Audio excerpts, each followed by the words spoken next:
In this video, I'm going to show you how to do stoichiometry for gases. The difference in gases is in the unit.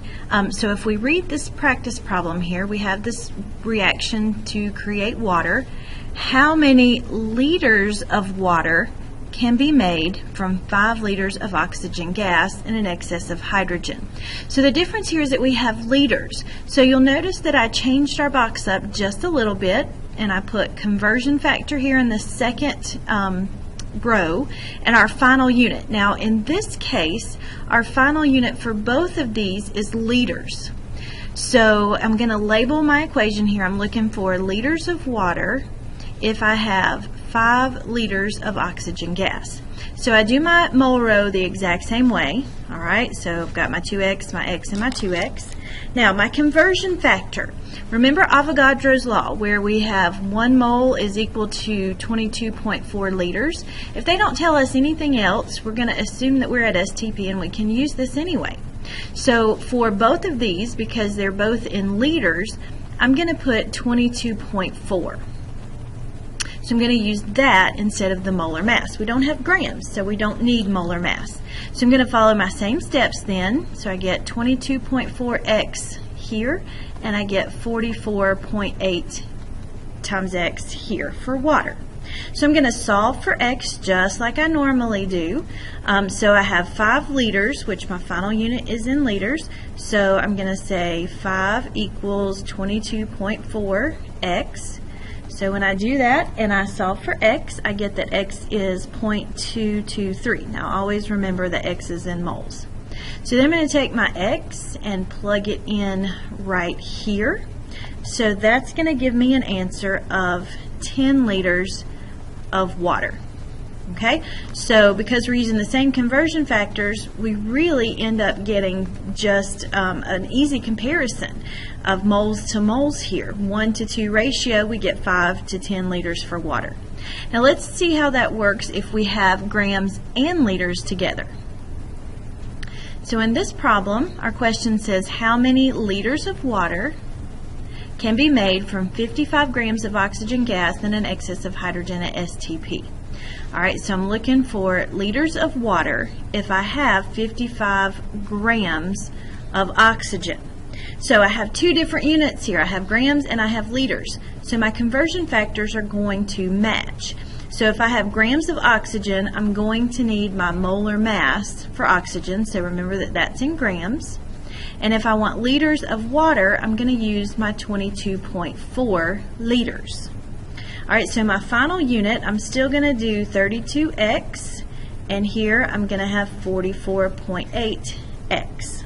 So I'm still going to find my x the same way because I have 55 grams. I'm going to set that equal to my 32, so let me do that over here. So 55 equals 32 times x.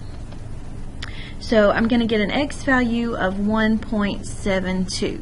Alright, I'm going to take my x and I'm going to plug it in here.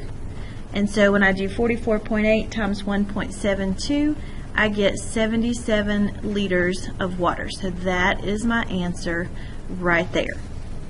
Alright, if you are not in honors, you can stop the video right here, or you can watch on and maybe get some bonus points. Now what happens if we are not at STP? Alright, in that case, we're going to have to use our ideal gas law. So in this problem, I have 14.4 decimeters cubed. Now decimeters cubed, remember, is a liter of ethane, which is this guy here, is combusted at 102.7 degrees Celsius. Now remember, degrees Celsius needs to be converted. So that in Kelvin is 375.7 Kelvin. And I have 99.3 kPa. How many grams of water will be produced? Alright, so liters is a volume. Of course, degrees Celsius is a temperature. kPa is a pressure. Now, all of this is for ethane, which is this guy here. We want grams of water. We can't, we don't have grams of ethane. The easiest thing for us to do, if we have V and T and P, is to find moles of water. Okay, so if we use our PV equals nRT, remember that N is moles. Okay, so we can use that information to find our given here. All right, so real quick, let me put that in there. So for water, I know I'm going to have grams, so that's 18 grams for water. So I get 180x. Now because I'm finding moles here, I don't really need any of this, okay? But just kind of to remind you, I'm just going to write that in. So if I rearrange my equation to solve for N, my pressure is 99.3. My volume is 14.4. Remember, I'm taking these values from up here. Divide that by R times T. So my R value, because I have kPa, is 8.314. And my temperature is 375.7 Kelvin. All right, so all I've done is rearrange this equation down here to solve for N. So N, if I solve this equation, is going to be 0.458 moles. So that tells me I have 0.458 moles of ethane. That's how much I start with. All right, now, because I have moles here, I can set that equal to my moles and solve for X. So I get 0.458 equals 2X. And so my X value here is going to be 0.229. Okay, so now that I have X, I can take that and plug it in. And so I end up with 41.22 grams of water. All right, so I use PV equals nRT to find N, my moles. I set that equal to my X value in my mole row, and then I solve for X and I can plug that in. All right, one more problem like this.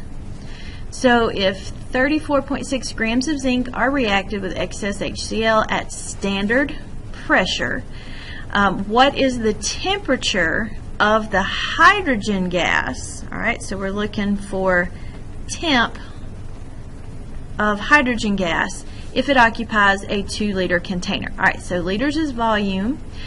Here we have a mass for zinc, and we have standard pressure. We have a P value.